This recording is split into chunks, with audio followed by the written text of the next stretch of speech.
ঈদের আগের দিন ঢাকা ছাড়ছেন অনেকে, নিয়ে বিস্তারিত জানবো। মহাপ্রয়া এবার একটু সাভারের পরিস্থিতি জানবো, সেখানে আছেন সহকর্মী রুবেল আহমেদ। রুবেল, একটু জানাবেন শিল্পাঞ্চল সাভার, এই সাভারে তো গার্মেন্টস ছুটির পর আমরা দেখেছি গত দুদিন যাত্রী চাপ ছিল, আজকে কি পরিস্থিতি ঈদের আগের দিন? হওয়ার পরে আমরা দেখতে পেয়েছি গত দুদিন ধরে সেসব শিল্প কারখানার শ্রমিক রয়েছে তারা কিন্তু নারীস্থানে উত্তরের উদ্দেশ্যে তারা কিন্তু ছেড়ে গিয়েছে। আমরা গতকাল সন্ধ্যার পর থেকে সাভারের যে সড়ক মহাসড়কগুলো রয়েছে সেখানে কিন্তু যান চলাচল আমরা স্বাভাবিক দেখতে পেয়েছি এবং এদের ঘরমুখো মানুষদের কিন্তু কোনো চাপ দেখতে পাইনি। আজকে সকাল থেকে সাভারের যে নবীনগর চন্দ্রা মহাসড়কটি রয়েছে, যেটি উত্তরবঙ্গে যাওয়ার জন্য অন্যতম গুরুত্বপূর্ণ একটি পথ, আমি কিন্তু সকাল থেকে এই সড়কে অবস্থান করছি। যে সীমিত পরিসরে রাজধানী ঢাকা থেকে কিছু যানবাহন ছেড়ে আসছে, তারা কোনো ধরনের বাধা বিপত্তি ছাড়াই কিন্তু। আমি কি কিছু ধরেছি নাকি? আপুটা আপনাকে চেক আউট করছে, জাস্ট কুল থাকুন। গাজীপুরের চন্দ্রা দিয়ে উত্তরবঙ্গের উদ্দেশ্যে যেতে পারছে। আমি বিভিন্ন বাস কাউন্টারও পরিদর্শন করেছি, আমি সেখানে কিন্তু তেমন কোনো যাত্রীর চাপ দেখতে পাইনি। তবে শেষ মুহূর্তে যারা একদম গত দুদিনের যে সড়ক পরিস্থিতি খুবই বিশৃঙ্খল অবস্থাতে ছিল, ভিড় বেশি ছিল, এই বিষয়গুলো যারা এড়াতে চেয়েছে সেরকম কিছু সীমিত পরিসরের যাত্রী কিন্তু আজকে সকাল থেকেও আমরা বিভিন্ন বাস কাউন্টারে দেখতে পেয়েছি। তবে সেটি কিন্তু সংখ্যায় কিন্তু খুবই কম।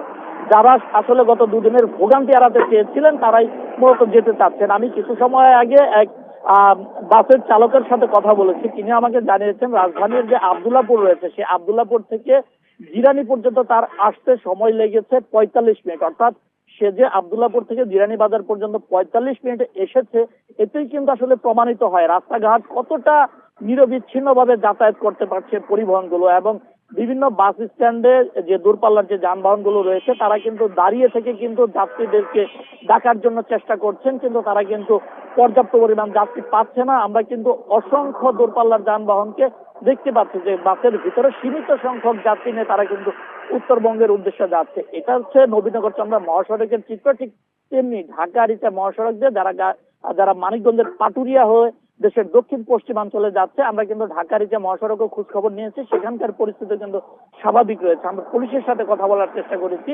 ঢাকা জেলা পুলিশের পক্ষ থেকে আমাদেরকে জানানো হয়েছে গত দুদিনে অর্থাৎ গতকাল বিকালের আগ পর্যন্ত সাভার শিল্পাঞ্চলের সকল পোশাক শ্রমিকরা গ্রামের বাড়ির উদ্দেশ্যে চলে যাওয়া হচ্ছে। গতকাল সন্ধ্যার পর থেকেই নবীনগর চন্দ্রা এবং ঢাকা রিচা মহাসড়কে অতিরিক্ত যাত্রী যানবাহনের চাপ অনেকটা কমে গিয়েছিল। তার ফলশ্রুতিতে আজকে সকাল থেকে কোনো ধরনের যাত্রী বা যানবাহনের চাপ না থাকলেও পুলিশ কিন্তু বলছেন যে তারা এখনো সড়কে কাজ করছেন, যেহেতু আজকে ঈদের আগের দিন, আজকেও মানুষজন যাওয়ার চেষ্টা করবে। এই জন্য তারা বলছেন তারা গত কয়েকদিন ধরে যেরকম যাত্রা নির্বিঘ্ন করতে কাজ করে যাচ্ছিলেন, ঠিক তেমনি আজকেও কিন্তু তারা কাজ করে যাবে। এবং আপনি হয়তো ক্যামেরার মাধ্যমে দেখতে পাচ্ছেন যে নবীনগর চন্দ্রা মহাসড়ক একটি অন্যতম ব্যস্ত একটি সড়ক, কিন্তু হয়তো আপনি দেখতে পাচ্ছেন যে কোনো ধরনের যানবাহন কিন্তু এই নবীনগর চন্দ্রা মহাসড়কে দৃশ্যমান হচ্ছে না আমাদের ক্যামেরাতে। অর্থাৎ এতেই কিন্তু বোঝা যাচ্ছে যে নবীনগর চন্দ্রা মহাসড়কে ঈদ যাত্রার এই মুহূর্তে কোনো প্রভাব পড়েনি।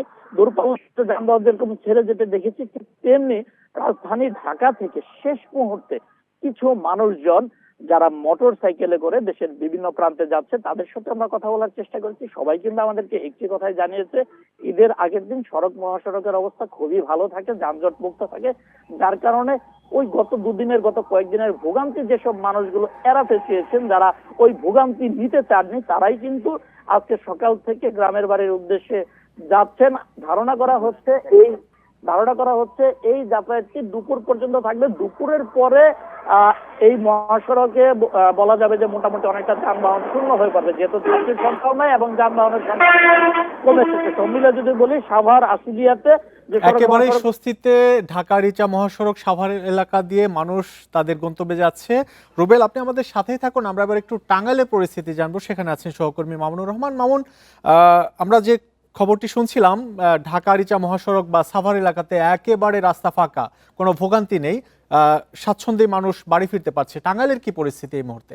আছি ঢাকা টাঙ্গাইল যমুনা সেতু মহাসড়কের নগর জলপাই নামক স্থানে। একটু যদি দেখানোর চেষ্টা করি, মহাসড়ক কিন্তু অনেকটাই ফাঁকা রয়েছে। অন্যান্য সাধারণ দিনে যেরকম যান চলাচল করে, আজকের যান চলাচলটা ঠিক তার চাইতেও কম বলে মনে হচ্ছে। কিছুক্ষণ আগে আমি এখানে যারা আইন শৃঙ্খলা রক্ষাকারী বাহিনীর সদস্য রয়েছে তাদের সাথে কথা বলে জানার চেষ্টা করেছি। তারাও যেটা বলছে যে সকাল থেকে যান চলাচল বেশ কম রয়েছে, কিন্তু এই চিত্রটি এমন ছিল না। গতকাল 8:30 পর্যন্ত এই মহাসড়কে গাড়ির দীর্ঘ সারি ছিল, দীর্ঘতি ছিল, যে কারণে সেই সময়টাতে এই মহাসড়ক ব্যবহার করে যারা যাতায়াত করেছে তারা কিন্তু চরম ভোগান্তিতে পড়েছে। একটি তথ্য দেয়, গত রাত 12:30 পর্যন্ত এই 12টা পর্যন্ত এই মহাসড়কে প্রায় 45,000 যানবাহন চলাচল করেছে, যে কারণে এই মহাসড়কে যে গাড়ির দীর্ঘ যানজট ছিল বা গাড়ি দীর্ঘ ছিল এখন আর সেটা নেই। তো পুলিশের পক্ষ থেকে যেটা বলা হচ্ছে, গত রাতের পর থেকে এই মহাসড়ক অনেকটাই ফাঁকা রয়েছে। আজকে যারা যাচ্ছে তারা অনেকটাই নির্বিঘ্নে নির্বিচ্ছিন্নভাবে এই মহাসড়ক দিয়ে উত্তরের পথে যেতে পারছে। তো যাত্রীদের এবং চালকের সাথে কথা বলার চেষ্টা করছি। যেসব দুই একটি যানবাহন এই মহাসড়কের নগর জলপাই অঞ্চলে থেমেছিল যাত্রী তোলার জন্য, তাদের সাথে কথা বলে যেটা জানতে পেরেছি, মহাখালী থেকে যেসব বাস ছেড়েছে তারা কোনো প্রকার বাধাবিঘ্ন ছাড়াই, যানজট ছাড়াই সরাসরি চলে আসতে পেরেছে। এই কারণে তারা সন্তুষ্টি প্রকাশ করেছে এবং আইনশৃঙ্খলা রক্ষাকারী বাহিনীকেও যেটা দেখেছে, গত 3 দিনের মতো আজকেও কিন্তু মহাসড়কে তারা দায়িত্ব পালন করছে। আসলে আজকে যারা যাচ্ছে তারা অনেকটা নির্বিঘ্নে এবং ফাঁকা রাস্তাতে যাচ্ছে খুব দ্রুততার সাথে। এই হচ্ছে আমার কাছে ঢাকা টাঙ্গাইল যমুনা সেতু মহাসড়কের যান চলাচলের সর্বশেষ। ঈদের আগের দিন স্বস্তিতে মানুষ তাদের গন্তব্যে যাচ্ছে, সে খবর জানাচ্ছিলেন সাভার এবং টাঙ্গাইল থেকে আমাদের সহকর্মীরা।